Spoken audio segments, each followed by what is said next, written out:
అందరికీ శ్రీ విశ్వవాసు నామ ఉగాది శుభాకాంక్షలు. అందరూ బాగుండాలి, అందులో మేము కూడా బాగుండాలని ఆ దేవుణ్ణి ఎప్పుడు కోరుకుంటున్నానండి.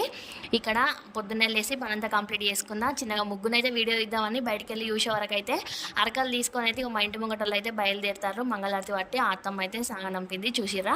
అయితే మాకన్నా అయితే ఇట్లానండి, అత్తమ్మ వాళ్ళ ఇంటికి వచ్చినాకనే నాకు కూడా తెలుసు ఉగాది రోజు అయితే ఆడుకున్నందుకు చేనులకి వెళ్తారట. అయితే నాకు కూడా తెలిసి మా మామయ్య మా పిల్లలు కూడా వెళ్ళారు మా చేను దగ్గరికి. నాకైతే ఇక్కడికి వచ్చినాకనే తెలుసు, అమ్మ వాళ్ళ దగ్గర అయితే ఇట్లా లేదు, కానీ నాకు కూడా ఇక్కడికి వచ్చినాకనే తెలుసు. మీకు ఎవరికైనా తెలిస్తే తప్పకుండా అయితే కామెంట్ బాక్స్లో కామెంట్ చేయడం అయితే మర్చిపోకండి. మీరు కూడా వెళ్తారా చైన్లోకి అని చెప్పేసి. ఇక ఇక్కడ నా పూజ అయితే కంప్లీట్ అవుతుంది. ఇక కొంచెం లేటే అయిపోయింది పూజకు. నిన్ననైతే గ్రహణం పట్టింది అన్నారు కదా, ఇక నేనైతే దేవుళ్ళని ఏం కడగాలి, పొద్దున్న వెళ్ళేసి పనంతా కంప్లీట్ చేసుకొని దేవుళ్ళని అడిగి చక్కగా అలంకరణ చేసి ఇక పూజ చేసుకునే వరకు అయితే చాలా టైం అయిపోయింది, 10 అయిపోయింది. ఇక టకటక వంట పని కూడా స్టార్ట్ చేసిన. ప్లీజ్ మీరైతే వీడియో లైక్